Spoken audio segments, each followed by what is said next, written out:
So, of course, yesterday was another day of mass WWE releases. Unfortunately, it's never nice to see any talent, superstar, wrestler, anyone, frankly, in any form or shape of life lose their job. But once again, yesterday, the budget cuts associated with the pandemic continued when it comes to WWE releasing and continuing to let go several talents under their contract. This just follows WWE's pattern we've seen since April of this year. Since WrestleMania earlier this year, we saw it in April, we've seen it in May, and we've seen it in June. WWE continues to release a plethora of talent that is under contract with the company. We've seen superstars affected on every single brand for this. We've seen superstars affected on Raw, SmackDown, NXT UK, specifically yesterday, 205 Live.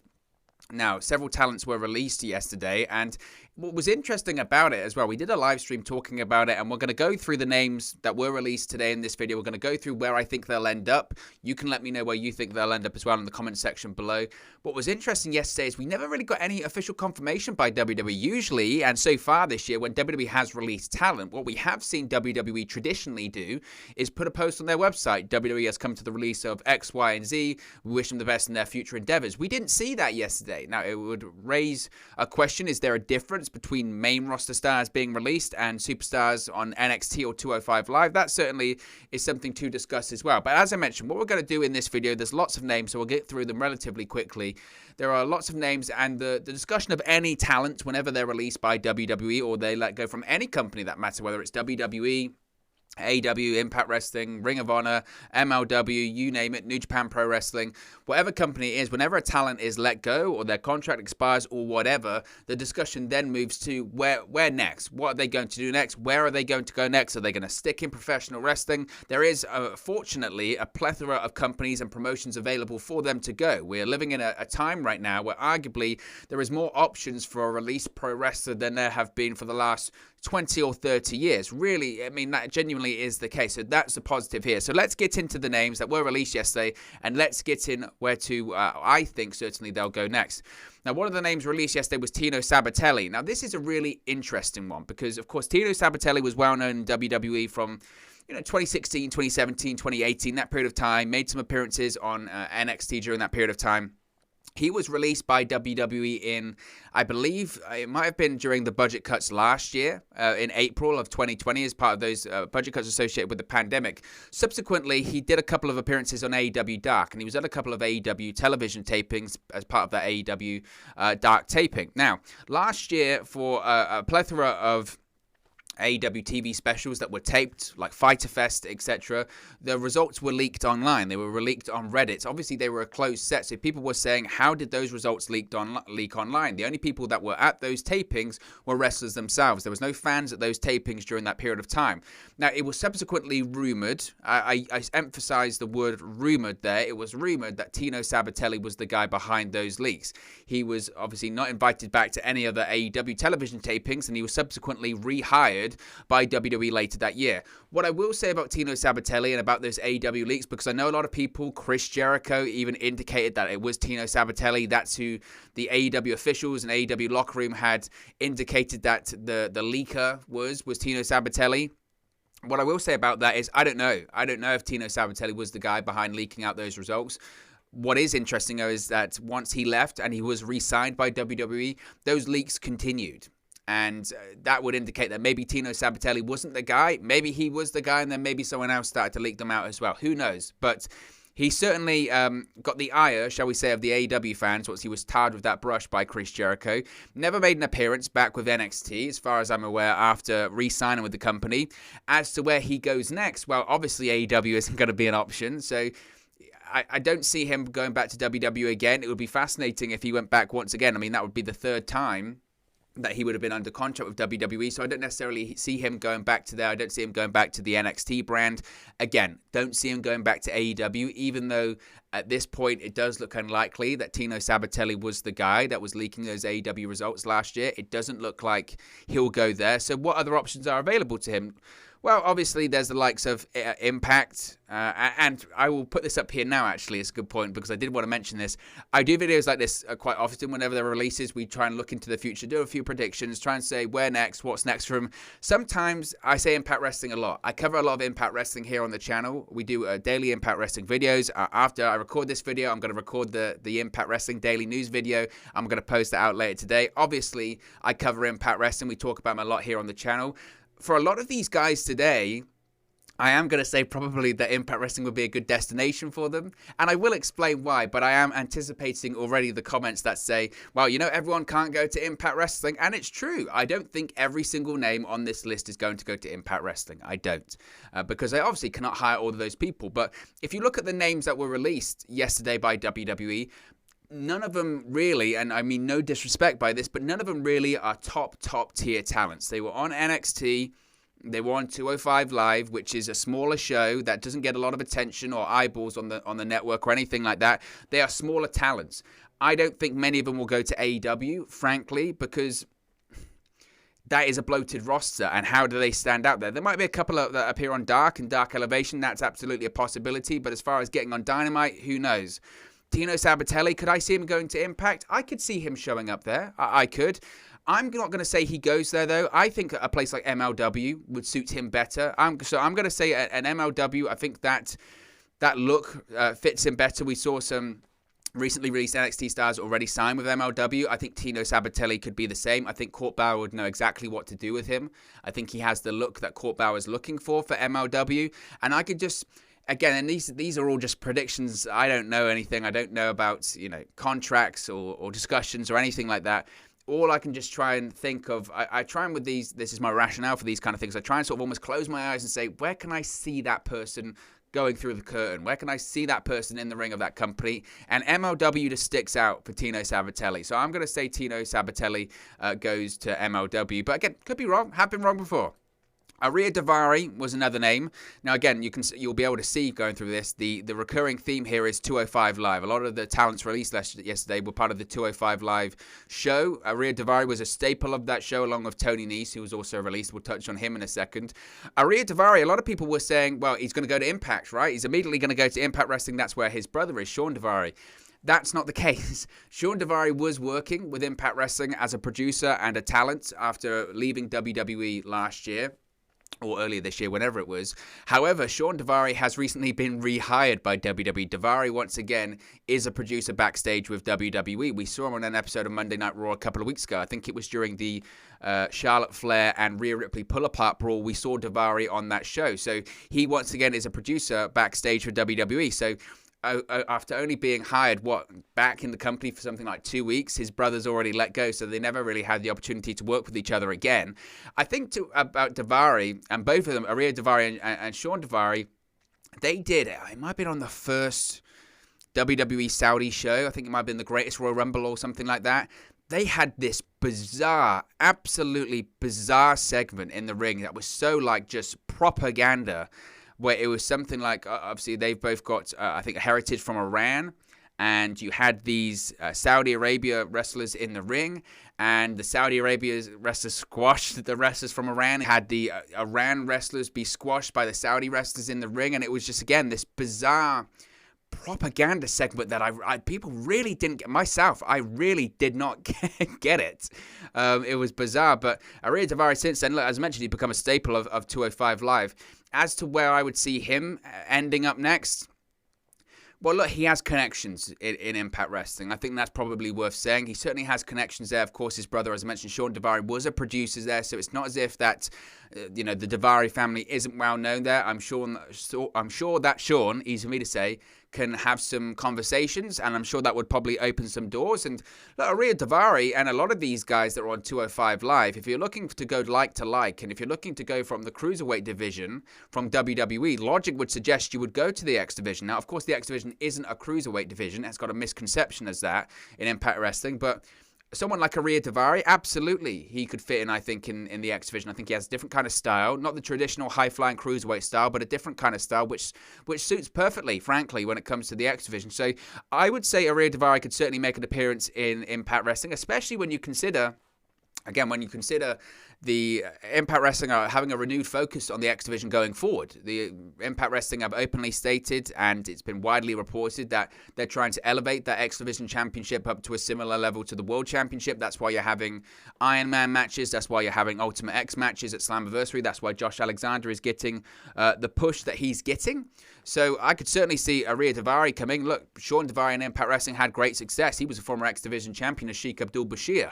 Now, I don't think Ariya Daivari comes in. Maybe he comes in as another Bashir. Time will only tell. I think that would be quite fun, actually, but time will only tell when it comes to that. But I could see Ariya Daivari certainly in Impact Wrestling. Speaking of other names I could see in Impact would be Tony Nese. We already have almost, not confirmation, but Tommy Dreamer, who was a very, very influential figure backstage in Impact Wrestling. He has already posted a tweet stating, once your 90-day non-compete clause is up, because Tony Nese has a 90-day non-compete clause. That was confirmed yesterday by Sean Ross Sapp of Fightful. That once your 90-day non-compete clause is up, Tommy Dreamer has said, give me a call. There's a place in Impact Wrestling for you. Tony Nese, of course, has history in Impact Wrestling. He was briefly part of the X Division during the Hogan Bischoff administration around sort of 2012, 2011, 2012. I might even be into 2013 as well. But he was part of the time, I think, when X Division matches suddenly all became triple threat matches and all that kind of craziness. He was part of all of that. So he was briefly around in Impact Wrestling for a brief period of time and already competed in the X Division competed in the X Division on that broadcast. So certainly someone that is a former cruiserweight champion, has history in Impact Wrestling. We already know overtures have been made by Tommy Dreamer less than 24 hours after he was released by WWE. He's already getting propositions from the likes of Tommy Dreamer saying, do you want to come into Impact Wrestling? So logic would suggest then yes, Impact Wrestling are certainly interested in Tony Nese. I think he goes there. I think, again, given that Dreamer's already reached out, given the X Division, given that he's a former cruiserweight champion, I think that's the perfect destination for him. I think it's pretty much as simple as that, really. I don't think there's much speculation as to where else he would go. I think the offer's there, and I think he'll go to Impact. Everrise, this was a really surprising one when they were released yesterday. And obviously, a lot of the names that were released by WWE, whenever they're released, is surprising for a variety of reasons. Everrise was certainly one that took a lot of people by surprise. Everrise by surprise. The reason, because they were still being featured on NXT television. I think, was it yesterday or the day prior to yesterday? They had their own YouTube show debut on the YouTube channel, something like that. So obviously there were plans for Everrise going forward. They'd entered a sort of TV feud with Hit Row on NXT television, Isaiah Swerve Scott's faction, and it felt like Everrise were going to be involved with them on television going forward. So a lot of that was very, very surprising. And these two, look, maybe it was the social media or certainly people that were familiar with 205 Live or NXT, but they were popular. People online, they had a cult following.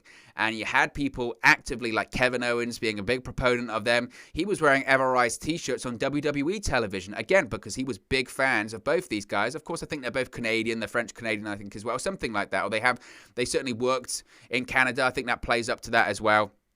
So where do I think they'll go next? I think anywhere. I really do think anywhere is a possibility. I think a lot of companies will be interested in Everrise. I think that, speaking of, AEW, I said that I don't think many names on this list will go to AEW. I could certainly see a situation where Everrise do go to AEW. Now, obviously, a lot of the time when a talent's released by WWE, if they're not a top-tier talent, like a Miro, like a Braun Strowman, like an Aleister Black, I usually say, I don't know if AEW would be the place for you. The reason I usually say that isn't because out of any disrespect. It's more so because, again, that is a really big and bloated roster, and AEW can't sign everyone, and you have to look at, where am I going to stand out? Where in my post-WWE career am I going to thrive? Where is a place that, realistically, I'm going to go and I'm going to be featured on television every single week? You could say, look, I've just been in a company where I've been lost in the shuffle. Why would I, because they've got a million decks of cards, why would I want to jump into another poker game where also they've got, again, a million decks of cards in that one? That doesn't make any sense.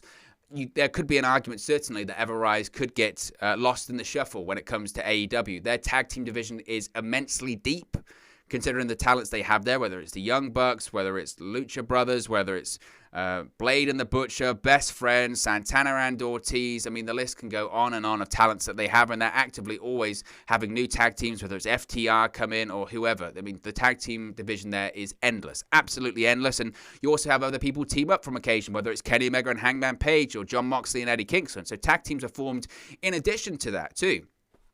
But I look at Everrise and I do say that they have the kind of style that AEW likes. They have the comedic style.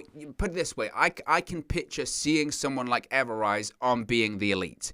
You can see that happening, right? You could see them being involved in that. Now, for me, do I think that Everrise going to AEW would be the best move for them? I don't know. I don't know the answer to that one, but I could see them certainly getting over in that company. I could see Everrise getting over in any company they go to, though. They did briefly have a time in Ring of Honor, I think back in 2013, something like that, when they were like 3.0. I think that's what their name was.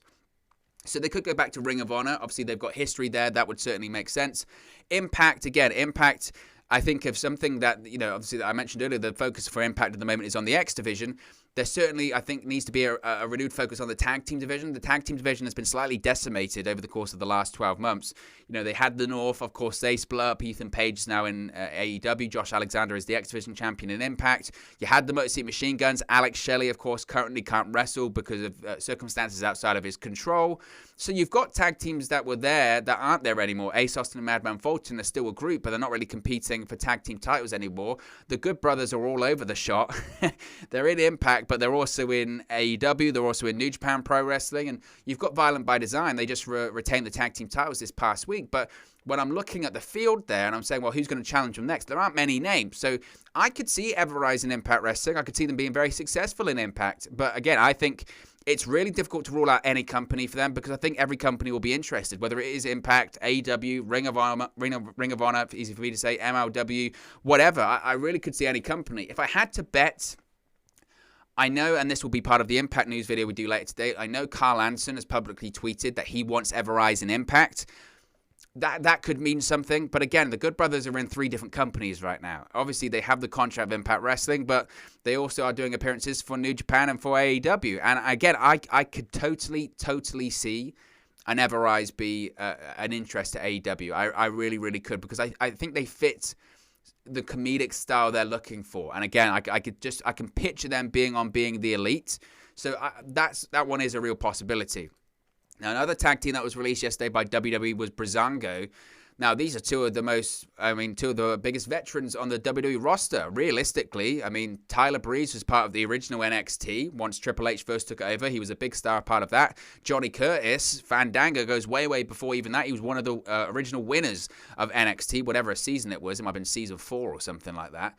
Fandango also defeated Chris Jericho in his debut match at WrestleMania 29 in 2013. Was scheduled to win the Intercontinental Championship, but didn't because of a serious concussion. Again, they're former NXT Tag Team Champions. They had success on SmackDown in around 2017, 2018 with the Fashion File segments. Look, these were guys that were very popular and for whatever reason just lost their way. Just totally lost their way in WWE and eventually went back to NXT, won the NXT Tag Team Championships, but I don't want to say it felt like a tired gimmick because I don't think that's fair. There was certainly when they came back to NXT, there was quite a lot of excitement because they were doing the dress-up stuff again. But certainly in more recent history on NXT, it has felt like, okay, what's kind of next for Breezango, that kind of thing. They've been involved in TV feuds against whoever, but this might be the best thing for them, frankly. Sometimes, even in today's modern age, you do need a change of scenery. Sometimes that's why WWE has the different brands, because the change of scenery can still come under the WWE umbrella, whether it's Raw, SmackDown, or NXT. But sometimes you've done it all. You have done it all, and you need to go somewhere different. Now, Tyler Breeze, he's still part of the up, down, down stuff. I don't know if he'll continue to do that. Time will only tell if he's still going to be partially involved. That is a WWE-owned and run YouTube channel. I don't know if he's going to be involved in that. Time will tell. If they stick as a tag team, there certainly are options to them. If they stick as a tag team, I wouldn't recommend them going to AEW. Now, you might say, well, why did you recommend Everrise go there and Breezango don't go there? Certainly, they're a comedic tag team. I just don't know if that would really, truly be the best place for them. I think, obviously, Tyler Breeze does have strong connections with Shawn Spears and Cody Rhodes, which means a lot. Certainly the Cody Rhodes stuff, because we've seen how Cody is desperate to get his friends in the company. That's why Shawn Spears and QT Marshall and Matt Cardona have all had appearances for AEW. That's because of the Cody Rhodes connection. So there obviously is a point that people could say, well, maybe Tyler Breeze, because of his connections with Cody Rhodes, comes into AEW. That's a possibility. If they stick as a tag team, I could see them maybe going to somewhere like Ring of Honor, frankly. I think I could see them working under that umbrella. Obviously, I could see them working for Impact as well because, again, of Impact's need for tag teams right now. But I would say Impact or Ring of Honor. If they stick as a tag team, if they split off into singles, they could go anywhere. Frankly, they really could anywhere. I could see Johnny Curtis as a singles working in the NWA. I could see Tyler Breeze working as a singles in AEW. The only thing is, as a singles with Tyler Breeze in AEW, who does he face off against? I would more see him on Dark or Dark Elevation. We don't know really what Rampage looks like right now. As far as we're aware, Rampage is going to be an extension of Dynamite. That's prime real estate. That's premier real estate for a lot of people on a big roster. And maybe Tyler Breeze backs himself to build up the momentum that he once had in NXT. Again, this was a guy, 2015, 2014 in NXT. This was a real promising talent in NXT. He was so over and he was so trusted and respected by the NXT officials and the NXT coaches. He was given the opening match of NXT TakeOver Brooklyn, their first Brooklyn show in the Barclays Center, a big moment for NXT. And not just the opening match, he was given it against Jushin Thunder Liger. Jushin Thunder Liger's first and only WWE match is against Tyler Breeze. That's how much he was respected and showed so much promise at that period of time. Now, all of these years later, does Tyler Breeze think he can recreate that? Maybe he does as a single star. Maybe he just parlays it into, look, I work with Shawn Spears anyway. I'm going to go into AEW. I'll join the Pinnacle or I'll form a tag team with Shawn Spears. Maybe Breezango don't work as a tag team and maybe Johnny Curtis goes off into doing his own thing. I think if they stay as a tag team, again, I see him going to Ring of Honor or Impact. If they work as singles, I wouldn't be stunned, frankly, if Tyler Breeze does end up in AEW because of his connections to people in power there. Johnny Curtis, you could see him going anywhere. You could see him going to Ring of Honor. I could certainly see Johnny Curtis working in Ring of Honor. You could certainly see him going to Impact, MLW, the NWA. You know, Billy Corgan, he spoke openly about wanting to sign the guys that were released by WWE a couple of weeks ago, like Braun Strowman and Buddy Murphy. I don't think that happened. I do think names on this list, though, are a possibility. I really do. So that's an interesting one. The Breezango one is going to be interesting to see what happens post-WWE. Are they going to stay as a tag team? Are they going to go as to single stars? That's how they started off. So time will only tell. Another name was August Gray. This is one that recently had been signed by WWE. I won't pretend I know a ton about him. Of course, he appeared on 205 Live last night. He did arguably the tweet of the day, saying that news just in, tonight's match on 205 Live has turned into a loser leave towns match. This is one where, to be honest, I mentioned about names going to AEW. I could see August Gray going to AEW. And by that, I mean, I can see him going via the AEW dark route. There were names like Ty Conti, etc., that didn't have a ton of exposure in WWE. Yes, they were on NXT. Yes, they did a couple of episodes on NXT and all that kind of stuff. But we're talking not a ton, not a realistically huge amount of coverage on NXT or WWE television. Names like August Gray absolutely could go to AEW and go through the dark route, whether it's dark elevation, work some matches on there, find a character, find a gimmick, and eventually be signed by AEW. That's a possibility. I could also see him going to an MLW. I think he had, didn't he have a brief tenure in Evolve as well? Of course, WWE owns Evolve now. They purchased that company. So that's a difficult one to say. I could see him going to MLW. I could see him going to the NWA. Again, Impact, he would fit in the X division considering his work on 205 Live. But if I had to predict, if you had to say, Owen, where do you think August Gray is going to go? I'm going to say he goes to AEW. I'm going to say he tries to go through the dark route. So that's what I think about August Gray. This was a slightly surprising one. The Bollywood Boyz, the Singh Brothers, were both released yesterday by WWE. Now, talk about an interesting career for them. They came in and after being with the company a little while, doing the whole, the Bollywood Boyz original gimmick, eventually they then turned into the Singh Brothers because they were the henchmen, or I guess the fall guys, for the WWE champion Jinder Mahal during his WWE championship run in 2017. And they were great. They were really, really good in that role. They knew exactly what they had to do. They were there to enhance Jinder Mahal's gimmick. They were there just to be, again, they were the annoying pests at ringside that always got beat up.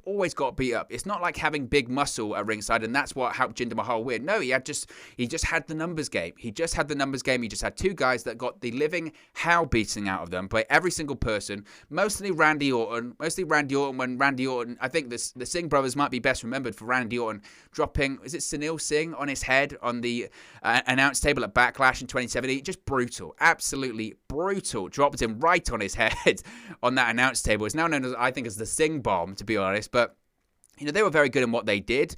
Obviously, once the Jinder Mahal thing ended, they then turned into the Bollywood Boyz, and they were regulars on 205 Live. I think at one point they were 24/7 champions as well, Code 24/7 champions as well.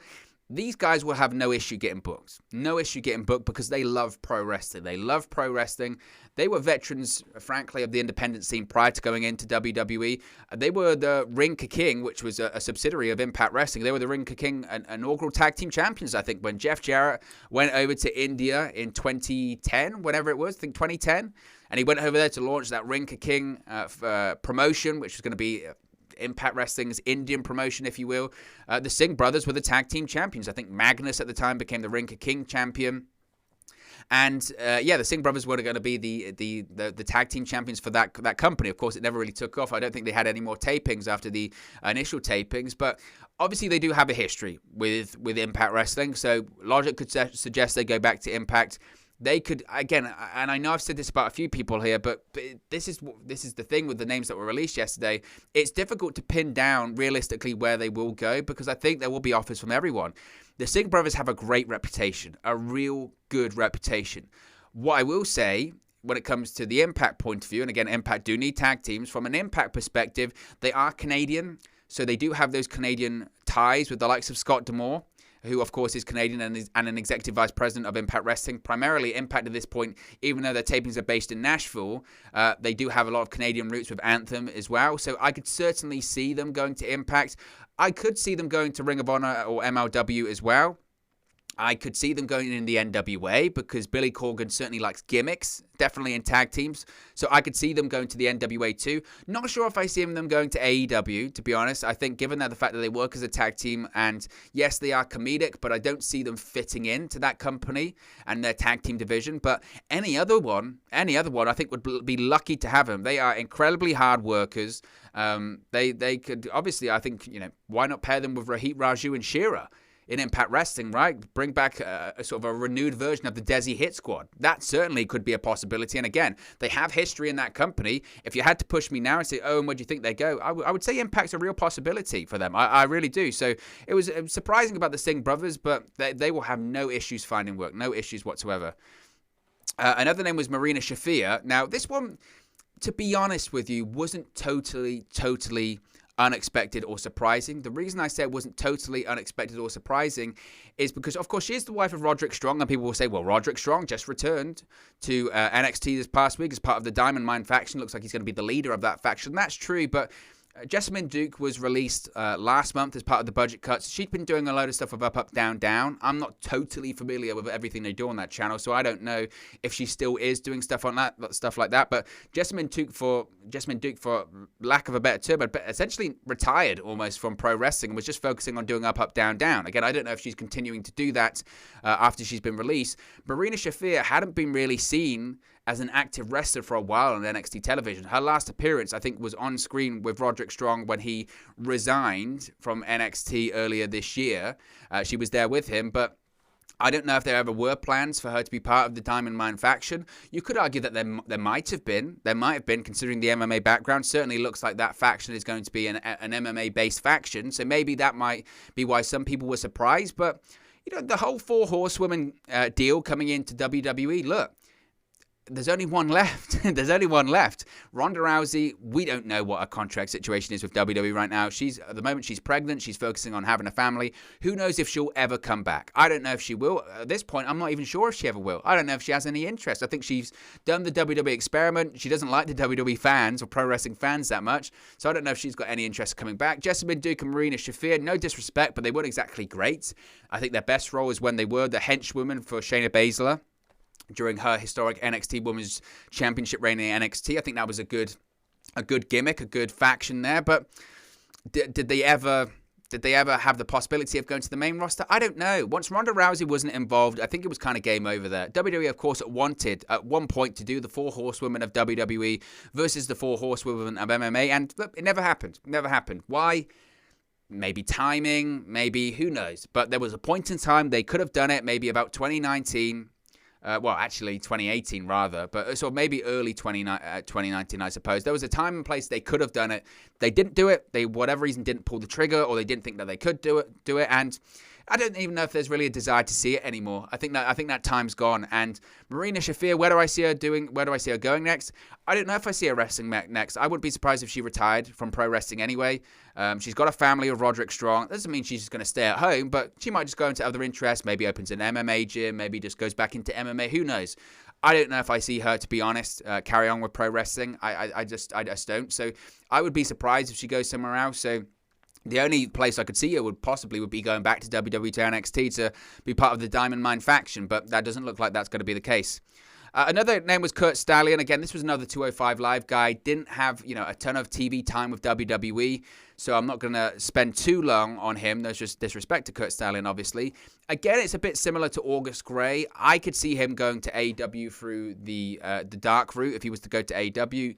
I could see him going to other smaller promotions as well, maybe Ring of Honor, maybe MLW.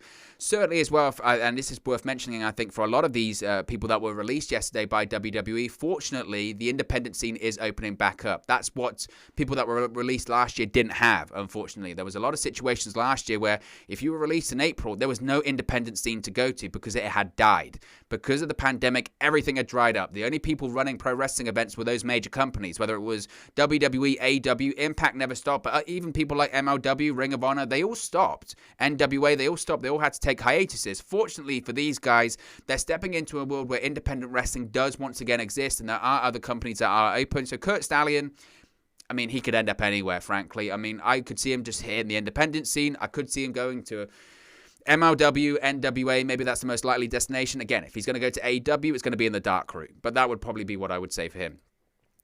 Killian Dain was arguably up there with Breezango as the biggest name released yesterday by WWE. He was being featured in a tag team with Drake Maverick on NXT television, had been called up to the main roster on SmackDown as part of Sanity, didn't work out, and pretty much immediately came back down to NXT. And when NXT went on the USA Network in 2019, around that period of time, Killian Dain was being pushed heavily by NXT. He truly was. He was being pushed as, the Beast of Belfast, big singles guy. He had a feud with Matt Riddle right as NXT came onto the USA Network. I think one of the first main events of NXT on USA was Killian Dain versus Matt Riddle, and Killian Dain did feel like a big deal. Obviously, Triple H was a really big fan. Triple H was a big fan, and unfortunately, obviously, Vince McMahon wasn't. And it does feel like a shame because this is a guy, and I'm not just saying this as a fellow Brit towards him or a fellow Manchester United fan, but he did have talent and he did have potential, but obviously Vince McMahon never saw it, or the powers that be never saw it, and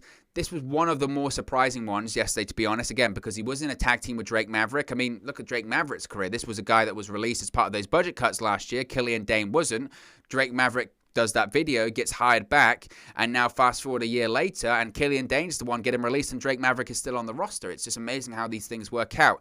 Again, Killian Dain is one of those guys that won't have any issues finding work.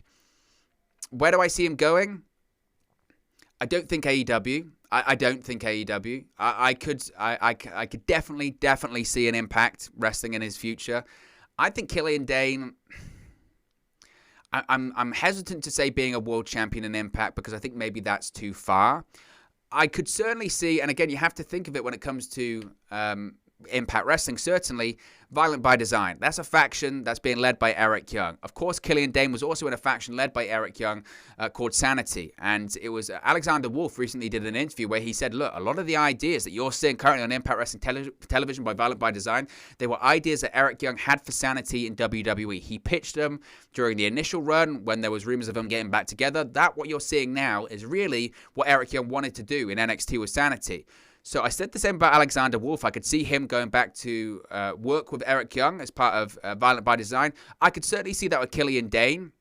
There's a lot of big guys in Violent by Design like Joe Doring and Rhino, and Killian Dain would certainly fit in there. I could see Killian Dain coming in and feuding with Violent by Design as well.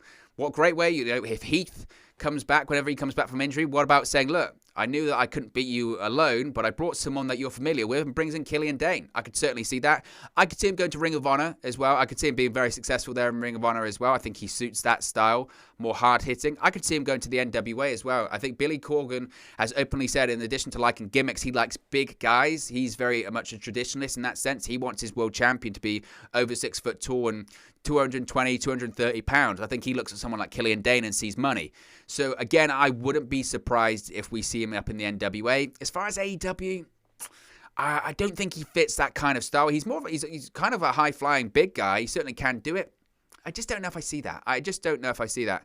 And finally, another name that was released was Arturo Ruas. Now, this was a guy that really people became familiar with during the Raw Underground segments last year at the Performance Center. He was part of Raw Underground because of his MMA background, was featured there. Obviously, Raw Underground then shut down. That whole gimmick and segment was cancelled and panned. Then he went back to NXT, even though he was drafted to Raw in the draft last year. He went back to NXT, and reportedly there were actually quite big plans for him in NXT. Unfortunately, he suffered a bicep injury and never came back, and he was released yesterday. I mentioned this on the live stream yesterday that I was concerned for people that were on the shelf. If you had a big contract or you were on the shelf, you might be on the chopping block, unfortunately, and that was the case for Arturo Ruas. It will remain to be seen what he does in pro wrestling. He certainly could go back to MMA, and I wouldn't rule that out. He is from Brazil, and I know there was situations where previously where WWE had hired people from Brazil or from overseas, and they kind of felt a bit like, I don't know what to do now. I literally upped and left my country, and I don't know what to do. And people like AEW did pick him up. So I don't know if I could see him in AEW. I certainly could see him in somewhere like Ring of Honor. Or I could certainly see him somewhere like MLW. I think if you look at the MLW presentation, it's very like MMA sports-centric. They have the timer for the matches going on outside the ring. I think Court Bauer would look at someone like Arturo Ruas and say, that is perfect. That's exactly the kind of presentation we're looking for MLW. So I'm going to say MLW for Arturo Ruas. But look, as again, these are predictions. These guys, they'll have plenty of options, and fortunately, we're in a current landscape where, it doesn't end at WWE. It can be just the beginning. But look, guys, as always, this is just one man's opinion. What are your thoughts on all of these WWE releases we saw yesterday? Where do you think they'll end up? Let me know your thoughts and predictions in the comment section below. I'll do my best to respond and reply to all of your comments. Really enjoy interacting with you guys, talking about WWE, AEW, Impact Wrestling, New Japan Pro Wrestling, all things pro wrestling here on the channel. So be sure to get involved in the community. Drop a comment below. All opinions are welcome. If you have enjoyed this video, please do smash a like on the like button too. Really does help us out here on YouTube. Go up the rankings and get into people's recommendation feeds if they haven't seen our videos previously. But most importantly, if you haven't already, please do subscribe to Wrestle News 365. You can do that by clicking the bottom right hand corner of the screen right now. Or if you wait a few seconds, there'll be a subscribe button at the end of this video along with another video for you to watch. Thank you very much for watching, listening, streaming, or have you come across this video today. And I'll speak for you again very, very soon. Hey guys, thank you for watching, listening, streaming, or however you come across this video today. Be sure to click on the video on the right there to watch our next video, or click the bottom there to subscribe, or the bottom right hand corner. Thank you very much, and I'll speak to you again very soon.